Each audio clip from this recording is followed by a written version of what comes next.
नमस्कार मित्रांनो, ऑलिम्पिकमध्ये मनू भाकर आणि महाराष्ट्राच्या स्वप्नील कुसाळे यांनी एक मेडल जिंकलेले आहे.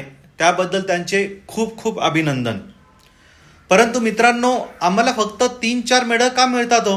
आज आपल्या देशाची लोकसंख्या 130 कोटीपेक्षा जास्त असून सुद्धा फक्त आपल्याला 3-4-5 मेडलवर संतुष्ट व्हावं लागतं.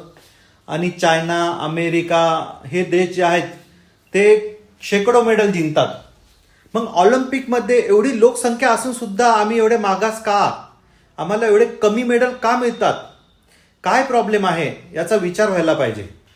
आपल्या देशाच्या सरकारने ह्याबाबत विचार करायला हवा का फक्त हरियाणा असेल किंवा पंजाब असेल, फक्त हे 2 राज्य स्पोर्ट्समध्ये एवढे पुढे काय आणि बाकीच्या राज्यांमध्ये स्पोर्ट्समध्ये एवढे मागं काय?